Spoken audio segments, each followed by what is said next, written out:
Gentlemen, thank you for your time today. Coach, can you just talk about being one of the last two teams playing for this national championship?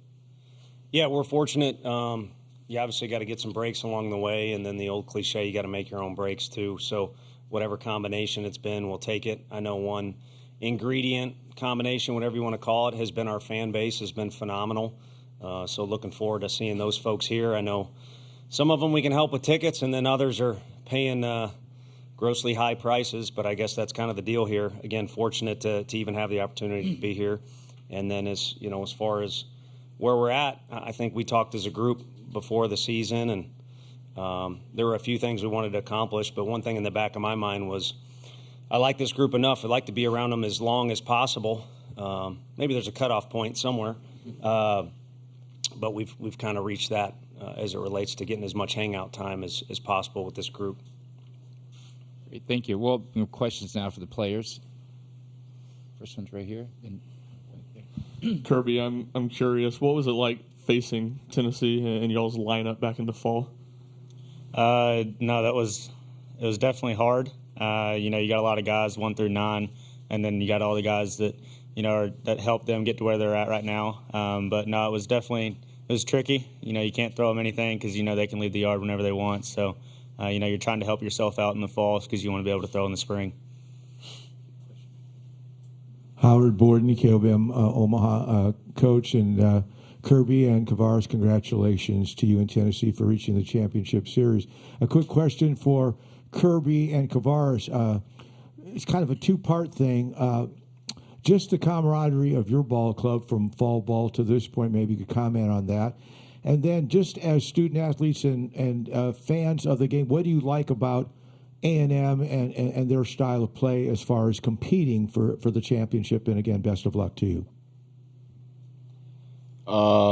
As far as it goes with our team camaraderie, I think that started in the summer, which is something that was really big for us players returning. And we all talked to each other whenever we first came back from summer ball or just, a small break. And we decided that, we wanted to start hanging out with each other a lot earlier and kind of get that process going. And so whenever the season comes around, we're all moving together in one direction. Yeah, I think alongside with that from KT is, this group wanted to be together. We wanted to hang out, off the field, on the field, no matter where it was. We just always wanted to be together. And, it's shown all the way up until now. We got guys, going out to eat, doing everything they can to be with each other.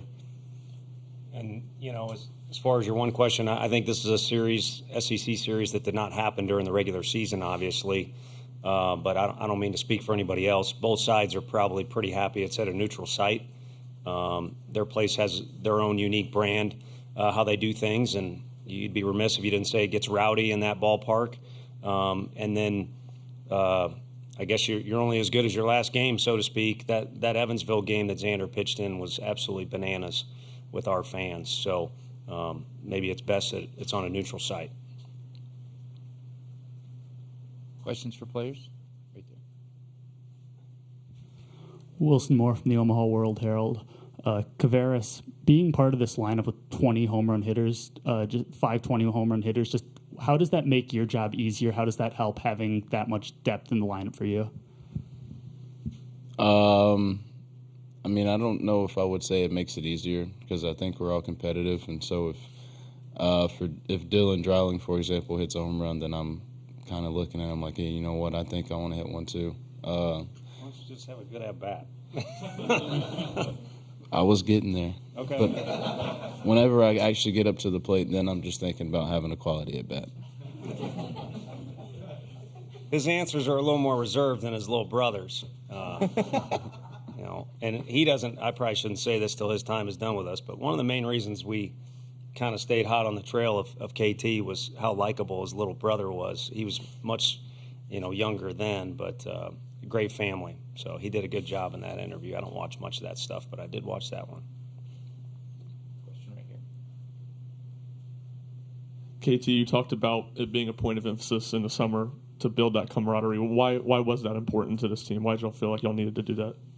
Because in my personal opinion, I think team chemistry is something that outside of, just natural abilities, I think that plays a huge role in, how a team plays on the field. And I think the closer we got throughout the fall and throughout the season, I think it made it a lot easier for the freshmen to kind of make their adjustment a little quicker and kind of get a feel for what goes on and, how we approach every day at the field. Thanks for questions. 1, 2.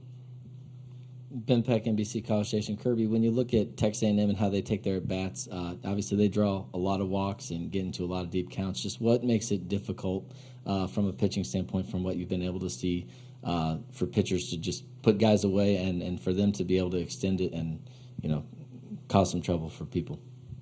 Yeah, they have a lot of competitive at bats. You mentioned a lot of walks, a lot of long at bats, but I think our main thing is we're going to do what we do. We're going to throw strikes and pound the zone. So like Coach A taught us, and we're going to go out there and let our defense play behind us. Ellie Williamson from the Players Lounge. This is for everybody, but 1951 baseball team. The last time the Vols were in the finals of the College World Series, they had Robert General Nealand throw the first pitch. If y'all had the choice or the ability to choose, who would you have to throw the first pitch out? That's a tough one. I don't like committing to stuff, but right off the bat, it'd be pretty cool to have Rod Delmonico back in the mix. He's been a big help to us, but really the players that played for him, including one that's here now and Chris Burke, have just guided us because each place is unique. Texas A&M is different than Tennessee. There's different ways to do it. There's different ingredients. And a lot of the players from those eras have been great to us as far as just letting us know what works, what doesn't, and they've been supporting us through thick and thin, and I'm glad that they get to watch our guys compete in a situation that they are in this weekend. Who you got? You got it. I'll just say Chris Burke. I'll go Todd Helton.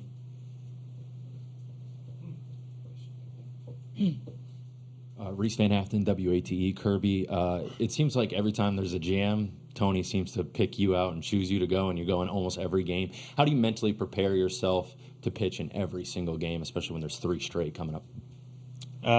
Just take a lot of time in recovery. Our nutritionist, Beth, and our strength and conditioning coach, Q, have done a great job for us, helping us recover, making sure our arms are ready to go and, we're hydrated. And I think that's a big thing. And then having the trust from Coach V.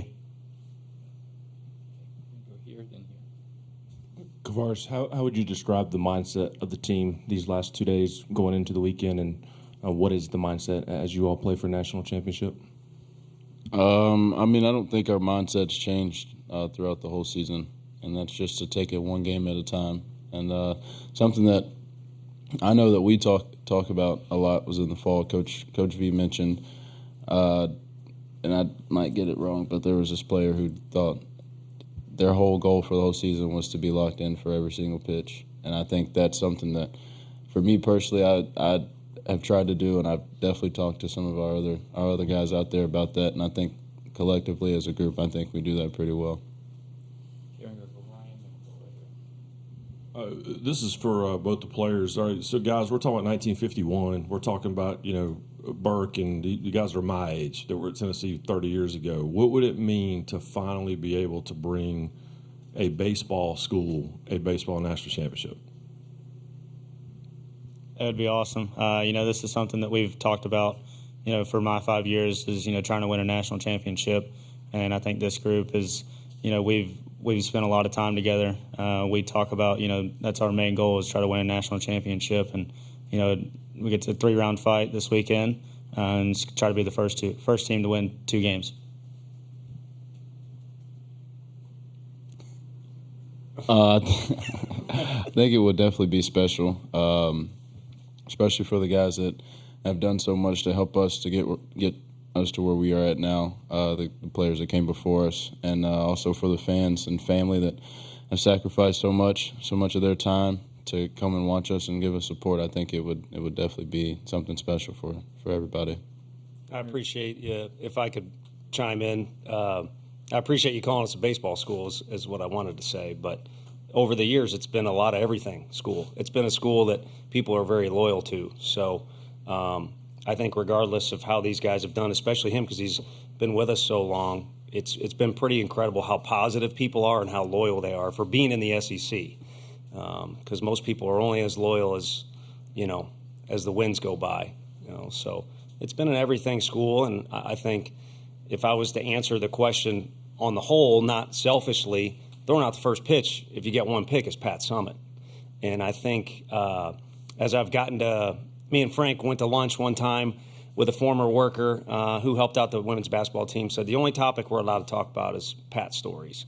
And as you go on, the banners are cool, but it's not what everybody talks about. It's how she went about her business and what type of character she instilled in the players.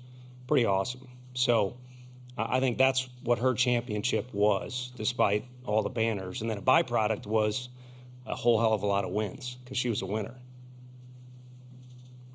Okay, we're going to go here, here, here, and there.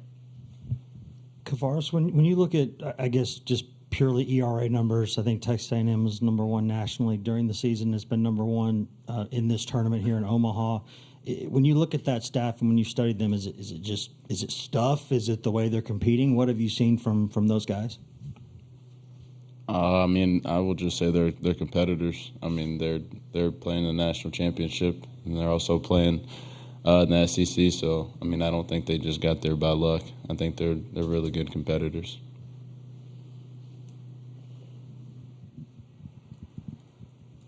Karthik Venkatraman, WBIR in Knoxville. What do you guys feel like you guys learned about playing Texas A&M in the SEC tournament?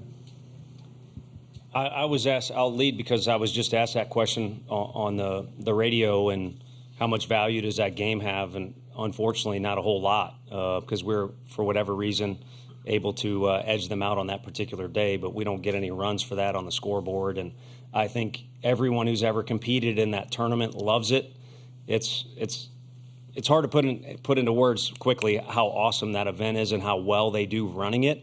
But again, every SEC coach and player knows there's a different vibe to each day, and how you approach that tournament is unique for each team.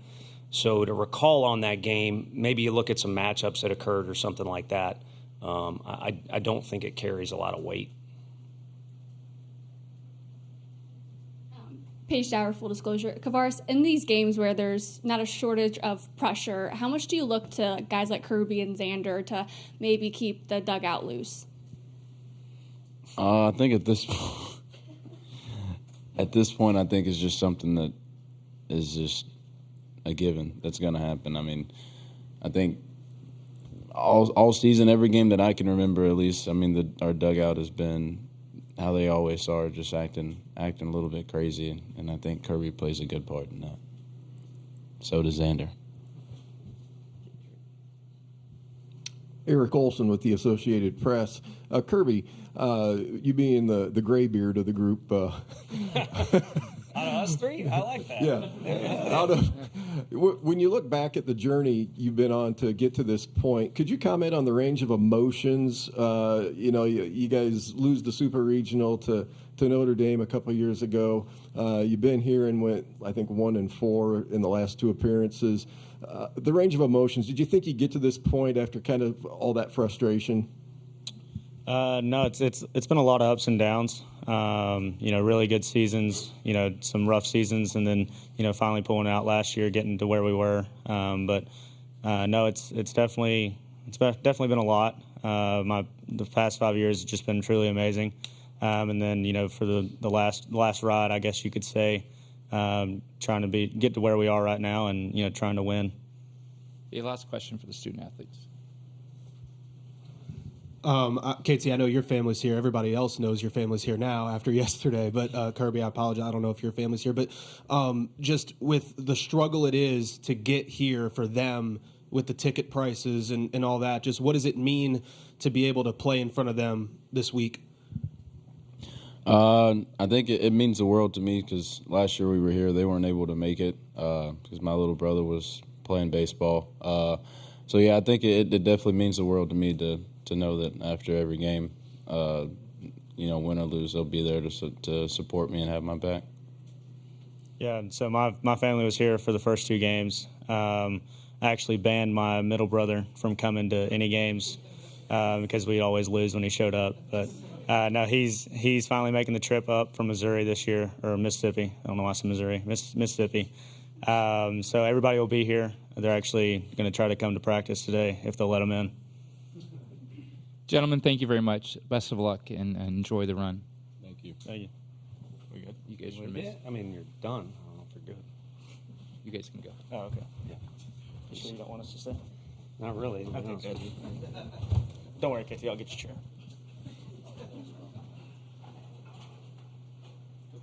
Thanks. Hey, we'll open up. We'll go Eric here. The first 2 questions, and we'll go over here with Coach. Tony, how do you? What's your message to your team going into the weekend? How do you keep it the same message that Kirby and KT were talking about treating it just like another game when it's not another game? Yeah, my first response would be, hopefully I wasn't chiming in too much there. I thought we were all going together style today. And then the other thing, we were talking about families. I'm way out of my lane with this, but I think one thing that would be cool with an extended trip like this, I'm not in the conversations. I don't like, well, there's benefits and negatives to NIL, but I think it would be cool if there was some sort of system where, families, if in March Madness, there's 3 weekends in a row, your team is advancing, Zakai's family or whoever example, there'd be some sort of system where it's fair and across the board, because there's a lot of money being made, I would assume, based off, I'm going to have to buy some tickets for folks. And then as far as the weekend goes, it's kind of cool that we worked out to where we played a midweek game. I mean, A&M has the same situation. You kind of played a midweek game Wednesday instead of Tuesday, and then we play Saturday instead of Friday. So you're kind of in your rhythm there that you were all season long. It's been a while since we've been there, but you have a practice yesterday that's similar to what we would have done on a Wednesday, and then we'll have a practice, today that would have been similar if we were on the road, which we are, to prepare for the weekend. And then you got a weekend series, like I said, against an SEC opponent. Yeah, Tony, Eric Olson again, AP. Kind of the same question I asked Kirby. You talked about the slow build the other day after the game. Just what was your range of emotions? I mean, were you, just trying to get over the hump after, the being here and also the super regional a couple of years ago? Just kind of what did you go through? On the whole, as far as, being here from the start, is that what you mean? Yeah, I mean, just kind of the obstacles that maybe you didn't clear and now you have. Yeah, no, that makes sense. I think, again, it was kind of my tangent about Coach Summit, I think applies certainly to what she had going on, and by no means would I ever compare myself to that at all. But what it is for me is like after last year and the year prior and then the buildup of the program, kind of one of the things we did talk about in that meeting where we had a dry erase board behind us and wrote down things we'd like to accomplish. One of my personal things was just to get excited about coming to work every day. And in tough situations like we were in at Florida State, feel really, really good about the group that you're with, that you can overcome anything. And if you happen to not overcome it or the game ends and the scoreboard doesn't work out in your favor, you can kind of look around the group and feel good. Everybody had each other's back. Everybody showed up and played for the group before themselves. And I kind of even alluded to that in here. Going into that first game, we had a little more time than we thought we would in one of the smaller locker rooms. So it's tight. And it just took a moment to look around the room, and it's like we're going up against arguably the best pitcher in Arnold in this deal. And, again, I know others would argue. I don't like the fact he's throwing against us, but I like this group I'm looking at right now. We'll do battle with this group and have fun with this group with a loose dugout any day of the week. And so that's kind of, to me, where the achievements have come this year. Okay, a couple questions on this side. Eric Kane, VolkWest.com. Tony, how is Hunter Ensley progressing, and do you expect him to be back in the outfield tomorrow, or is it kind of a TBD? Yeah, today will have a lot to do with it. So, maybe a quick blurb for you afterwards on how he looks. And I think he could go out there. It's just a matter of matchups, and we feel good about our depth, too. There's other guys who can play the outfield and play in different spots.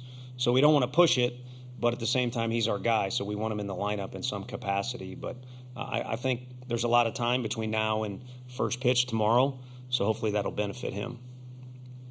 Tony, kind Going off of your point earlier, talking about Pat Summit and obviously rebuilding a program, there's this picture of you from, I think, maybe one of your first summers here at like that picnic table, the lemonade stand, to where you are now. The team obviously, calling this journey surreal. Has this journey for you, though, sunk in from like where you came in to where you guys are now?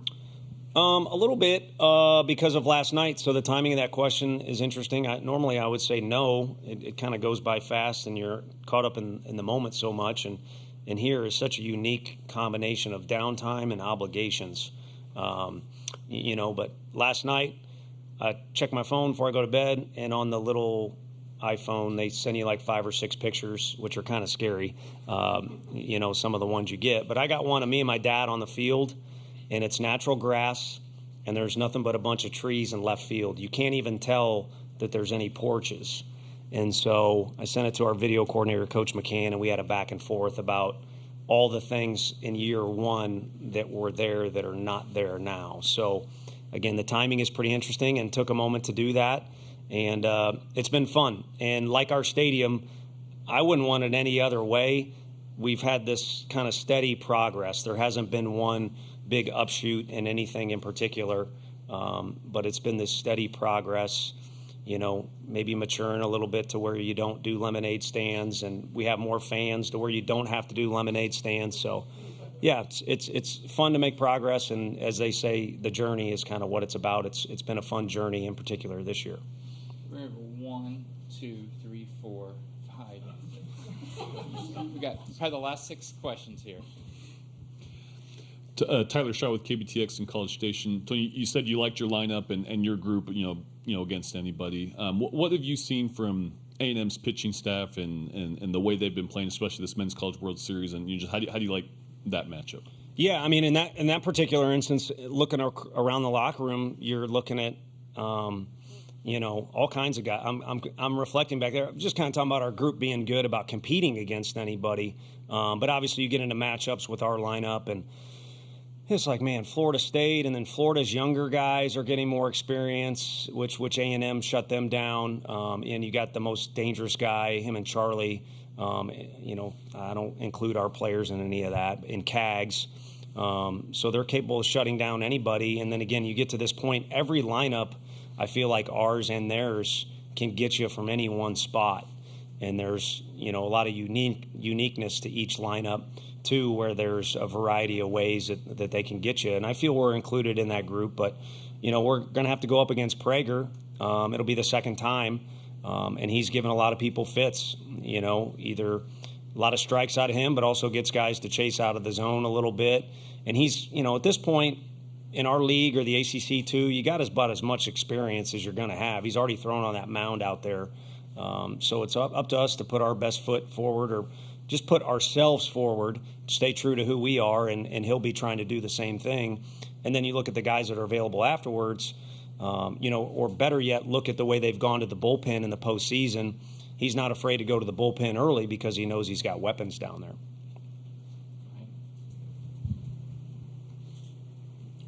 I had one. Coincidence. Actually, do you mind? Yeah, go ahead. Okay. Tony, yes, we mind, but you can go ahead. Okay, Eric Olson from the AP. Could you just explain a little bit of your philosophy on how you bring Causey in? So on after your starter just goes just a little bit. I mean, how's that kind of worked out for the uninitiated? Yeah, I think it depends on the particular situation. There's no script before the game, but we kind of vibe things out, and sometimes it makes sense, sometimes it doesn't. There's been occasions, including recently, where Stom's throwing the ball really well, but you go to the bullpen earlier. And there's been times where we could have left Causey in, but we take him out because we're confident in the guy that was to the left of me and others. So I forget who said it. I believe it was even an MLB game. It wasn't a college game, or it might have been Sully. You make a decision and you look smart if it goes well, and you don't if it doesn't. But I reflect on some of the ways we've used guys.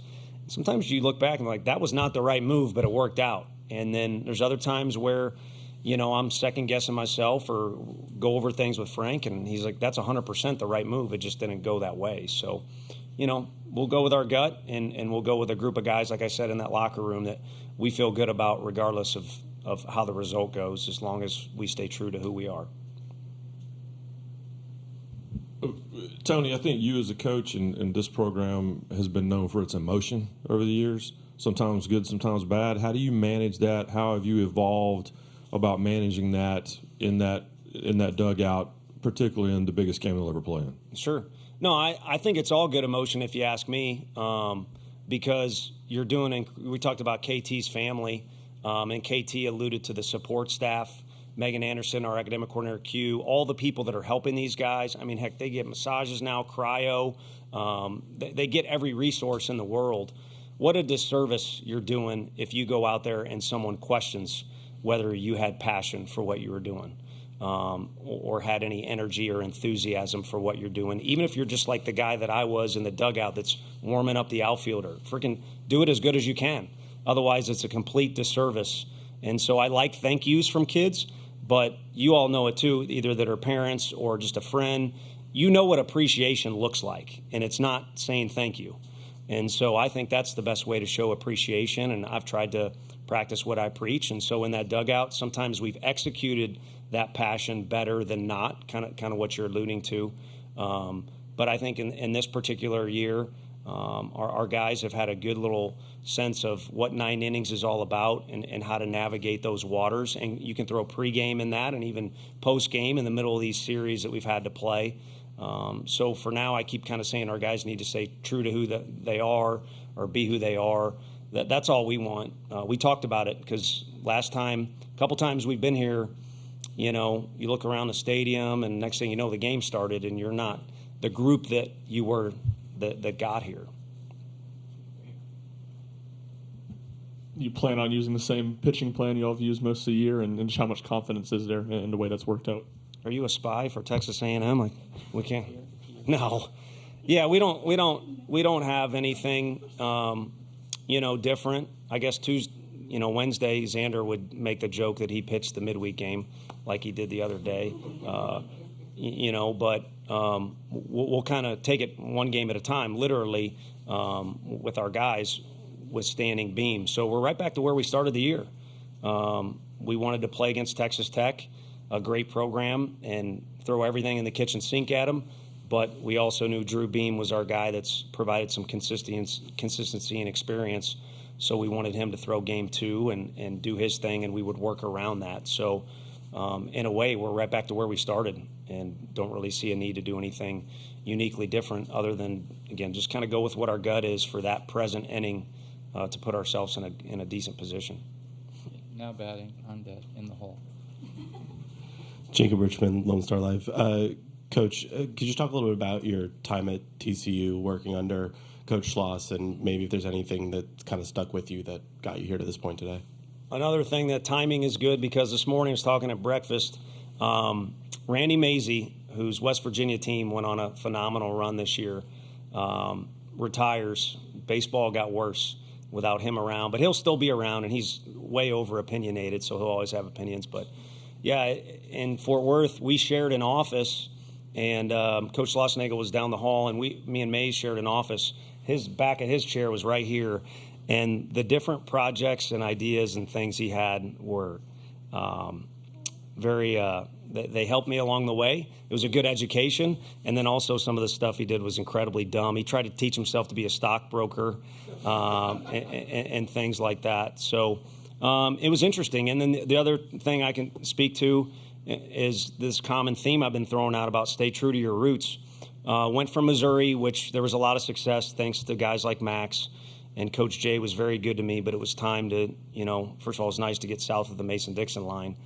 But the first month there, I was honestly miserable because in my head I thought TCU had just played in Omaha and Missouri has never done that. So I got to do something different. And ended up kind of, it was like Talladega Nights. I had a pretzel in my head.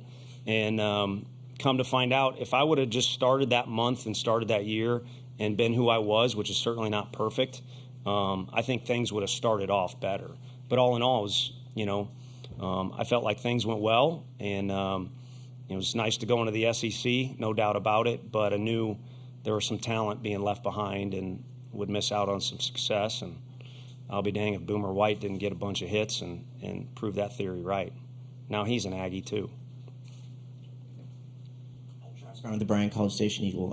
Coach, when you saw that it was going to be Schlossnagle and the Aggies in the finals, what thoughts, emotions came with that, with a guy you had a relationship with?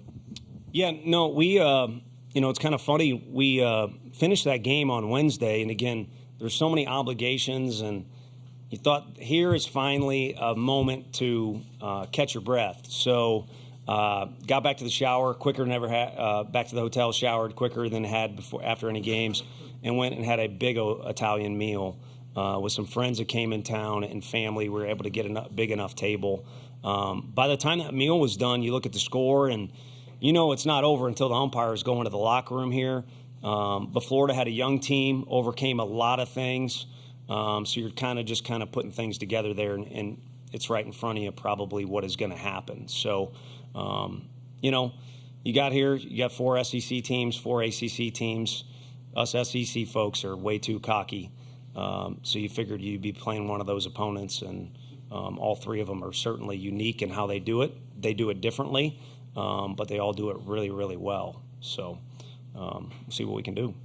Your last question right here. What is it about Christian Moore that allows him to make a mark on a program the way that he has? And when were the first times you saw some of those traits in him that he would make an impact here like he has?